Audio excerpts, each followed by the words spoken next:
¿Están listos? Sí. Mi nombre es Claudia y estoy con la TUYA, que es la Texas Undocumented Youth Alliance, o la Alianza de Jóvenes Indocumentados de Texas. Y estamos hoy aquí. ¿Alguien sabe por qué estamos aquí? Ok, estamos aquí en un evento que se llama Coming Out of the Shadows. So my name is Claudia and I'm here with the TUYA, the Texas Undocumented Youth Alliance. And we are here today for this event called Coming Out of the Shadows. Does anybody have any idea what Coming Out of the Shadows means? One of you guys has to know. Okay, fine, I'll tell you. Coming Out of the Shadows is an event that happens in the month of March. So March is National Youth Coming Out of the Shadows Month. And it's a month when, as undocumented people, we actually come out and we tell people that we're undocumented. And we do it because we don't believe in living in fear anymore. We're tired of all this time, for me it's been 12 years, of living in the shadows, and we're just tired. We want to let everybody know that we're here and that we have a story, that there's a person behind the story. So all those people that are trying to deport, we're here and we're not scared anymore. And so we just want to welcome you guys, and I'm going to give you a brief overview of the agenda. So we're going to have some people of the community and members of TUYA come out today, and they will also have an open space for people that are not part of those first 4 people that are going to come out. And then we're just going to have like a closing. Sounds good with everybody? Yes. Okay, good. Thanks for braving the traffic. I know it was pretty crazy for some of you, but we really thank you for being here. So I'm going to turn it over to Orlando, who's the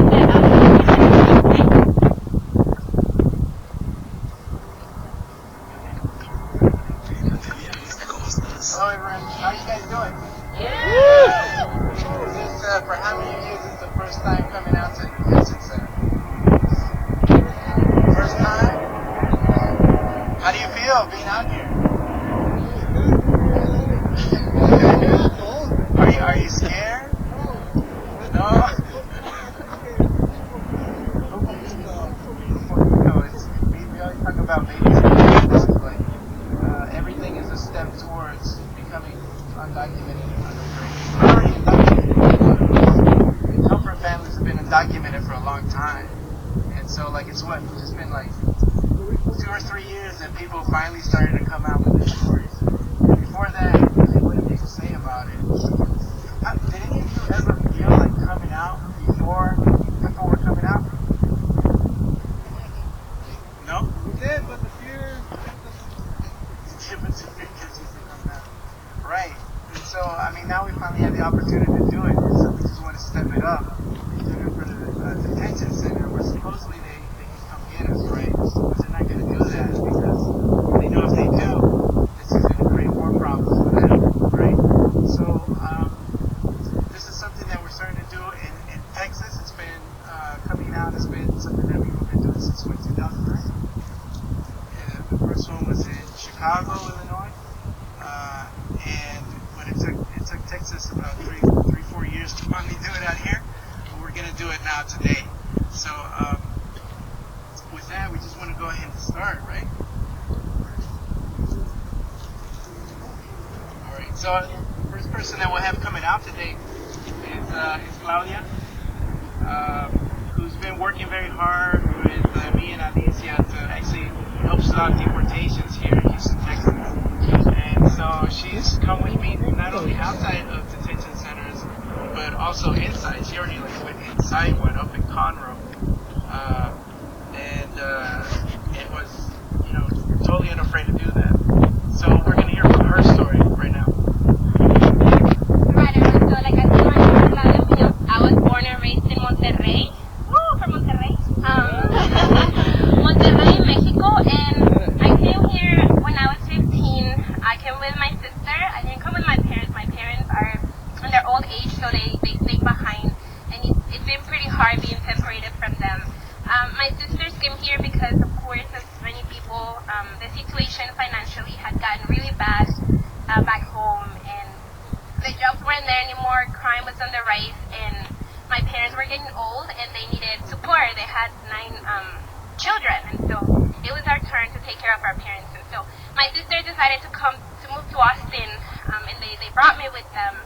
just because it made sense for me to come with them. So I became aware of my status pretty early on. I knew I came on a tourist visa, and we overstayed our, I think it was 6-week permit. And so after that, my sisters always told me, we're undocumented. We have to be careful about everything we do. I didn't know how to drive at the time, but the ones that were able to get a driver's license that are now expired thanks to our privilege of coming with a tourist visa. And so when that started happening, my family, I knew I was undocumented, but my family was just like, well, we have to be extra careful. They always tell us if you're twice as good, if you're always so careful, then you'll be good. You won't get in trouble. But we know that's not true, right? I mean, some of us are lucky and we've never gotten into trouble, but it can happen to anybody where you land in deportation proceedings just for driving without a license. And so, knowing all of that, I started becoming active, of course, like many of us undocumented students with the DREAM Act effort. And well, we all know how that ended up, right? How that worked out for us. And after that, I had a family issue where my nephew ended up in deportation proceedings. And I called some groups that claimed to be doing deportation work here in Texas.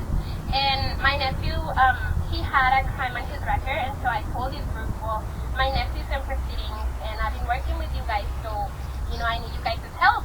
And can you guys guess what they told me? No? Nope. They said, we don't really advocate for criminals. I'm sorry, we can't help you. At that point, I became really angry and upset that I had been turned down by the very group that I have been working with. And I said, you know what, something's wrong with this picture, right? This kid grew up here since he was like 6, and he's been all his life in this country, and he deserves a second chance. Like, whatever's on his record, we should fight for everybody and give people a second chance. And so I became really aware of like this distinction between, like you're good, you're a student, you're never been in trouble, and no, he didn't finish high school, he's a criminal, he should be deported. And at that point, I was like, I need to be more vocal and more like out and open about my status, because if I drop this fear, I'm gonna be more protected. And I wish I had said that to my nephew before, but I didn't. So now he's in deportation proceedings. And so I'm here, and I'm open because I had to see him be in a detention center. Like Orlando said, we've been working with some cases, and I decided to just go into a detention center to visit somebody because I thought of that guy as my nephew, my own family. Like, what if he didn't have anybody? And yes, I'm undocumented, but that's not going to stop me. And so I'm here to tell there's about 1,000 people being detained here, and that means 1,000 families being separated. And so I'm tell the detention center that they don't welcome the deportation, that we're not scared of them, that we're tired and we wanted to go, and we're going to come out and ask the numbers until they get the message that we don't want them here, that we're afraid of them, and that they just have to go. So my name is Claudia. I am undocumented. I am unafraid, and I have to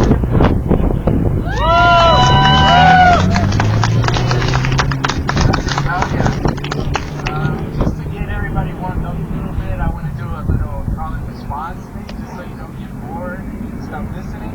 So what I'm going to do is I'm going to say, are you undocumented? And I want you to say, I'm afraid. And then I'm going to say, are you undocumented? And then I want you to say, unapologetic. But just do it loud, and we're going to let it go in, okay? All right. Are you undocumented? Unafraid! Are you undocumented? Unapologetic! Are you undocumented? Unafraid! Are you undocumented? Unapologetic! Are you undocumented? Unafraid! Are you undocumented? Unapologetic! All right. Thank you. So we'll keep doing little things like that as we go. But I guess I'll say a little bit about my life. Yeah. Someone else has talked to me, said naked, but my husband is Gomez, and he's how old? About 24. He's a construction worker here in Houston. He goes over by navigation, and I met him through someone that was here the day that I came to see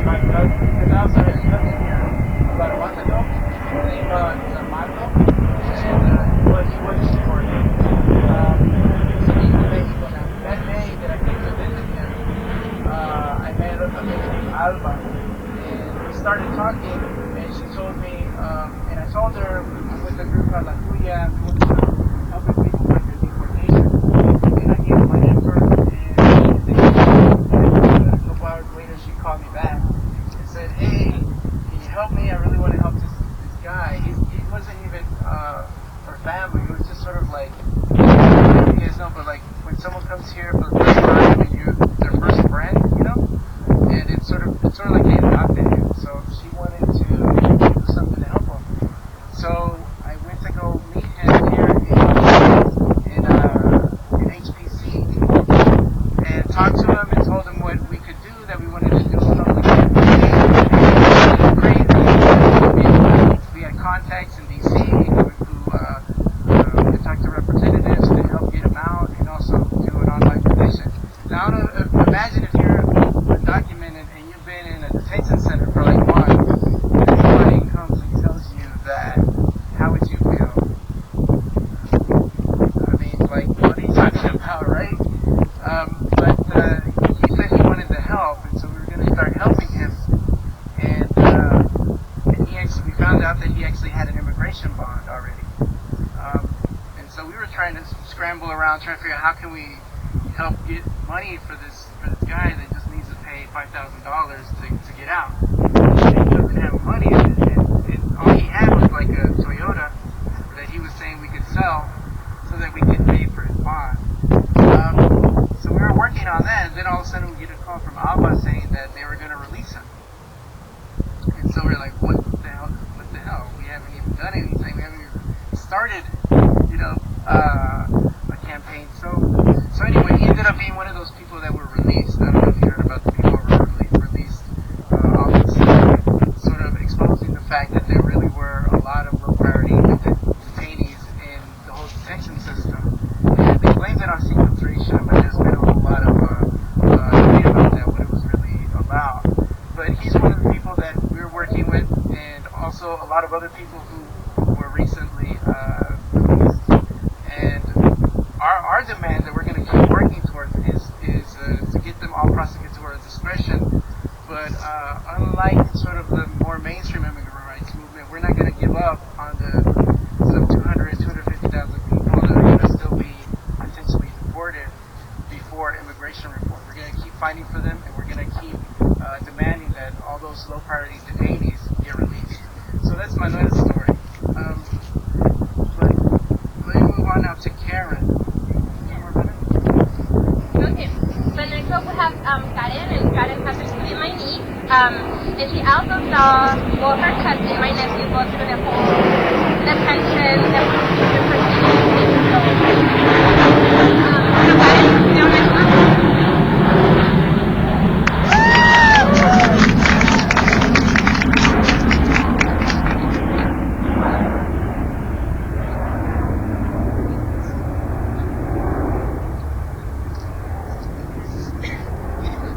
Hi, my name's Karen Atilano, and I'm gonna read what I wrote. It says, "My name is Karen Atilano, and I no longer want to live in the shadows or fear because of my identity. Yeah. I am undocumented, and I am not a criminal, and neither are the people that can relate to me. Woo! I got here when I was 9 because my parents wanted better opportunities for me and my siblings. They left the land they knew and loved for us. I am now 18, and I am doing this for my brother, my sister, my cousins, my friends, because I don't want them to feel fear or less than others because of where they are or where they come from. My parents and my uncles and my community, so they won't be afraid to go to work and not be able to come back to their families. I am doing this for everyone coming after us. I want to see change. My name is Karen, and I am undocumented and unafraid."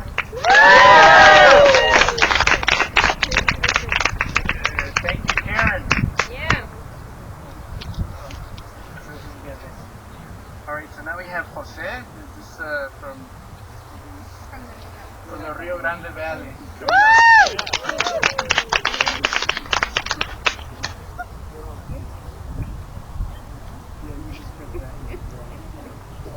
My name is Jose Manzor. I was brought over here along with my brother when I was about 2 years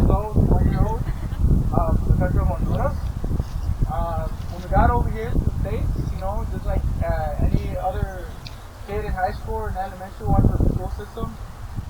We played sports, football. We both stood out. We came out in newspapers, etc. Just like any other high school student. Went through prom, graduated from high school, and in college right now. And really, we have hit, just like anybody else, a lot of roadblocks because of our undocumented situation. And that's why we're here, because we got frustrated after, congressional leaders never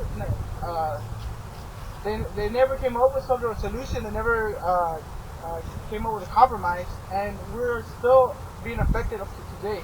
People are still getting deported, and we got detention centers like this one back of us making money off of it. Yeah. And we need to put a stop to it. That's inhumane, and we need to put this in the spotlight. We need to put a spotlight to it so these arrests won't be made behind closed doors. We need to let people know, the community out there, that this is happening, and we need to put a stop to it. These congressional leaders know what's happening because they're getting their backaches or the kickbacks through it to get reelected, and it's part of a political system that's corrupt. And we need to get this out there so we can have a real change in this country where undocumented immigrants are not being harassed or imprisoned or accused of being illegal or criminal. Because our parents brought here for a better life. They brought us here because they wouldn't settle for less. And because we didn't want to settle for less, we shouldn't be criminalized or get arrested. So that's why I'm here today. My name is Jose Mansor. I'm unafraid, and I'm undocumented.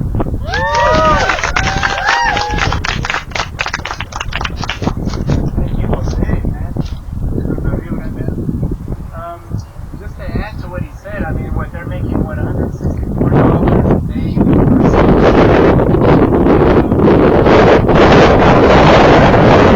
over the country. No reason other than we exist to make more money out of them.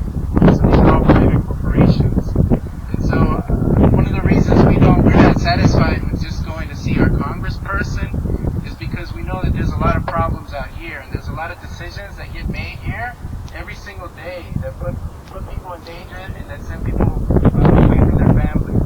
And we know that there's a lot of shady stuff that goes on here, so we're not satisfied with just going to our congressperson. We want to come right here where a lot of the problem is, and where a lot of the problems are going to continue, even if we get some sort of CIR reform. So we got to keep pushing, and this is why we do it here.